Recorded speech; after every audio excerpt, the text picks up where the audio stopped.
तर जय श्रीराम मित्रांनो, यूट्यूब चॅनलवरती आपलं स्वागत आहे।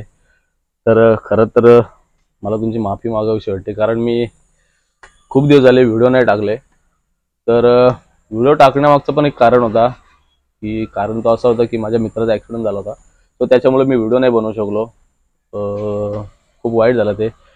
तर मित्रांनो, मी तुम्हाला एवढंच सांगू इच्छितो की जर तुम्ही रात्रीचा कुठे प्रवास करताय तुमच्या फ्रेंड सोबत वगैरे, तर तो तुम्ही काळजीपूर्वक करा, कारण आपल्या घरी सुद्धा आपली फॅमिली वाट बघत असते। सो त्याच्यामुळे तुम्ही जिथे जाल तर तिथे काळजीपूर्वक जा, प्रत्येकाने प्रत्येकाची काळजी घ्या।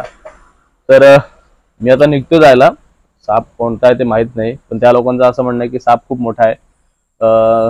माझ्या अंदाजात तरी एकतर नाग असावा किंवा धामण साप असावी, कारण तो साप आहे तो विटांमध्ये आहे, विटा सुद्धा खूप आहेत, त्याच्यामुळे ते काढायला सुद्धा टाइम जाणारच आहे। तर मी त्याच्यासाठी मी माझ्या मित्राला बोलवलंय, दीपक कोलटकर म्हणून आहे, तो सुद्धा एक सर्पमित्र आहे।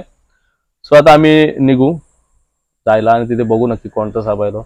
तर व्हिडिओ शेवटपर्यंत बघा आणि नक्की आम्ही कसे रेस्क्यू करतोय, साप कशा प्रकारे हँडल करतोय हे तुम्ही त्या व्हिडिओमधून नक्की बघा, आणि व्हिडिओ तुम्हाला कशी वाटते हे कमेंट करून नक्की सांगा। तर आता निघतोय मी जायला।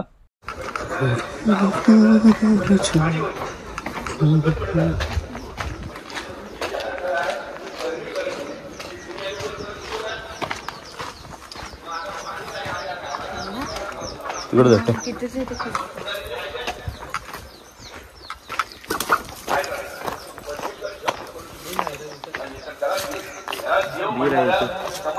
कुठे ह्याच्यात आहेत डोकली काढलेली। अच्छा, इथून बिल कसं असं रे, कुठे बिल वाटतं तुला?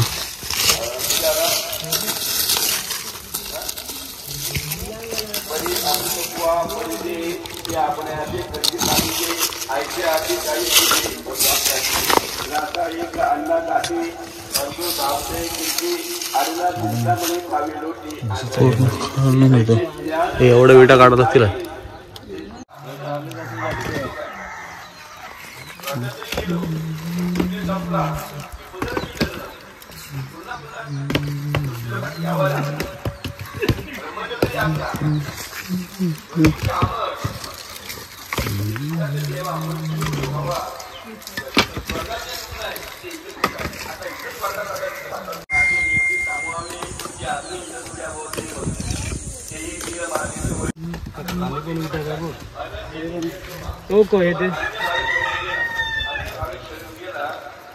मित्रांनो बघू शकतो, साप जो आहे तो आतमध्ये आहे बळामध्ये।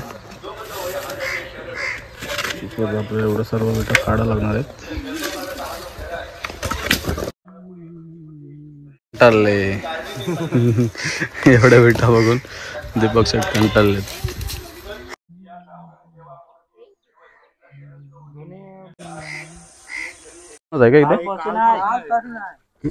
कालपासून इकडेच होते, इथंच आहेत ती, गेलीच नाही।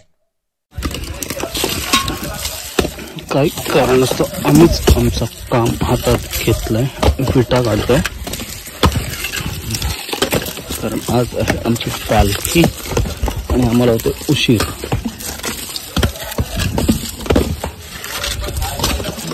साप जो आहे तो बिळामध्ये आहे, त्याच्यामुळं त्याला काढणं खूप कठीण आहे, आम्ही प्रयत्न करू।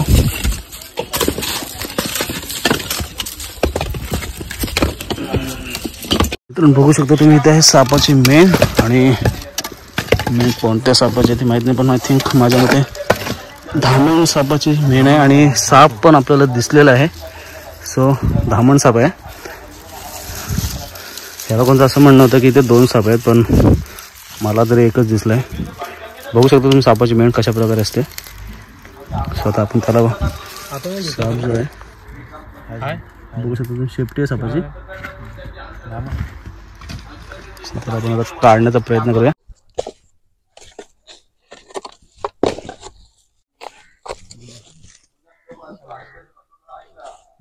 आता पटापट विटा काढा तुम्ही, मी पकडून ठेवले तिला, पकडून ठेवले, आता पटापट विटा काढाव तुम्ही, नाही तर मग जाईल ती।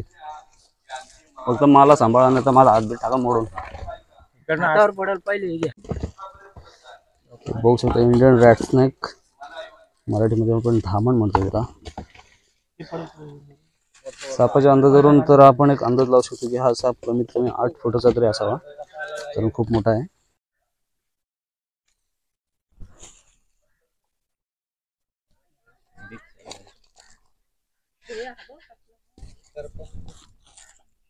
वीटच काढ ना. 2 मिनिटं.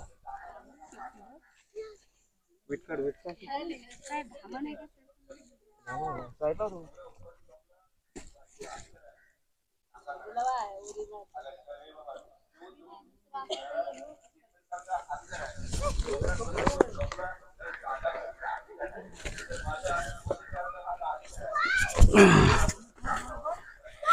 तर बघू शकता तुम्ही इंडियन रॅट स्नेक. माझा अंदाज फक्त 9 फुटाचा होता, 8 फुटाचा होता. हा साप कमीत कमी 9 फुटाचा तरी होईल.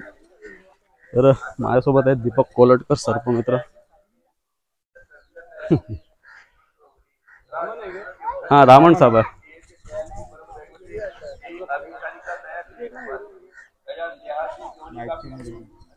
असू दे ना, किती वाईट कर झाटा ती आपण शांत करायचे असते रे तिला. बघू शकतो मित्रांनो इंडियन रॅट स्नेक अशा प्रकारे आहे.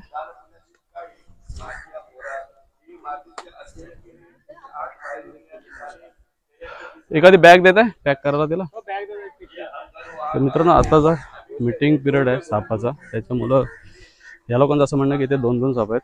तर आपल्याला तरी एकच भेटलेला आहे, दुसरा साप कदाचित तो गेला इथून.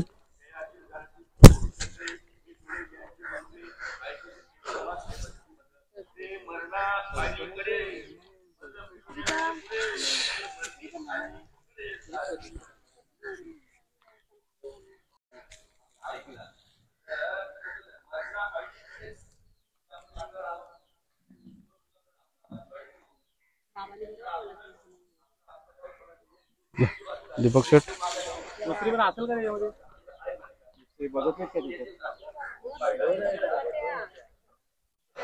तर मित्रांनो आता सापाचा जो मीटिंग पिरियड आहे त्याच्यामुळे आपल्याला 2 साप तरी नेहमी बघायला भेटणार. आणि या लोकांचं सुद्धा तसंच झालं की हा साप जो आहे हा कमसे कम 3 ते 4 दिवस झाले हा इथेच येऊन फिरतोय. आणि अजून एक साप आहे जो की ह्याच विटांमध्ये, पण तो मिळेल याची गॅरंटी नाही, कारण त्यांचं असं म्हणणं आहे की साप जो आहे तो ह्या दिशेने बाहेर गेलेला आहे.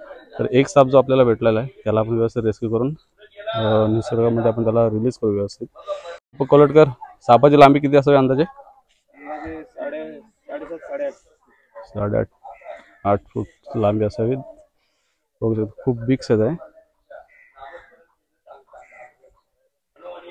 या गावात ॲक्च्युली सप्ताह चालू आहे की आज सप्ताहाचा शेवटचा दिवस आहे, कारण हनुमान जयंती उद्या आहे. मित्रांनो तुम्ही असं बघून कधीच ट्राय करू नका जर तुम्ही नवीन असाल तर पूर्ण ट्रेनिंग घ्या आणि मगच साप पकडा. आणि पहिली गोष्ट म्हणजे सापाला ओळखायला शिका, कारण आता धामण आणि नाग यांच्यातला फरक ओळखणं खूप कठीण आहे, कारण आता मीटिंग पिरियड चालू आहे. चला आता आपण त्याला पर्यावरणामध्ये रिलीज करूया. बघू शकता तुम्ही खूप सुंदर अशी जागा आहे, शेतं आहेत. खरं तर धामण साप हा शेतकऱ्यांचा मित्र असल्यामुळे आपण त्याला शेतातच सोडायला पाहिजे आहे. तर दीपक कसं वाटतंय तुला? एक नंबर. पहिल्यांदाच व्हिडिओ काढली त्याच्यामुळे मला पण खूप आनंद वाटतोय. अच्छा, मग तुम्ही पण यूट्यूब चॅनल चालू करा. नाही आपण तुमच्याबरोबरच राहणार. तर बघू शकता निसर्ग तुम्ही मित्रांनो. आंब्याची झाडं आहेत आणि आय थिंक माझ्या मते आंब्याचेच कलम आहेत. खूप दूरपर्यंत आंबेच आंबे आहेत इथे. पण आमचं नशीब एवढं खराब आहे की इथे एकही आंबा नाही आहे. बघू शकता तुम्ही. सोड सोड मित्रांनो, हा जो साप आहे तो इथे एकदम मोकळ्या वातावरणात एकदम व्यवस्थित राहील, त्याच्यामुळे आपण त्याला इथेच सोडूया. कारण जंगलामध्ये सोडलं तर आता गरमी एवढी खूप आहे ना की माणसाचीच बेकार हालत होती, तर मुक्या प्राण्याचं काय होणार आहे. काढू देल ना, ती बाईट थोडी ना करते अशी.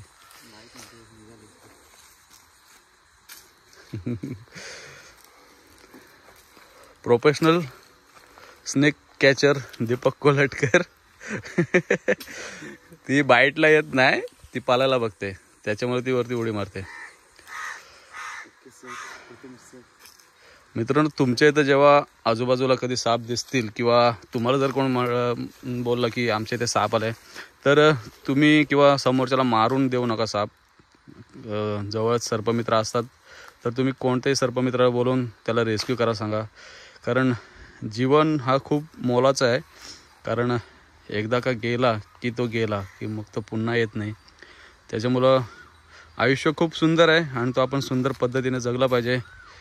बघू शकता तुम्ही, एकदम शांत स्वभावाचा साप, ॲग्रेसिव्ह झालेला आहे. इंडियन रॅट स्नॅक म्हणजे त्याला ह्याच्यावरून नाव पडलं आहे रॅट स्नॅक, की तो उंदीर जास्त खातो. त्याचा मुख्य खाना म्हणजे उंदीर, जो की त्याला खूप आवडतो, म्हणून त्याला रॅट स्नॅक असं नाव ठेवलेलं आहे. आणि आपण त्याला धामण साप म्हणतो. काही लोक त्याला नाग समजतात, कारण त्याची जी बॉडी आहे तुम्ही बघू शकता, मधला पोर्शन जो आहे बॉडीचा त्याच्या, तो नागासारखा दिसतोय. त्याची जी खवलं आहेत हे याच्यावरून लोकांना वाटतं की तो नाग आहे, पण मित्रांनो हा नाग नाही किंवा अर्धाल्यासुद्धा नाही, हा आहे धामण साप. तर त्याला आता आपण सोडूया. Bye bye स्नेकू. बघू शकता तुम्ही, खूप फास्टमध्ये चाललेला आहे साप.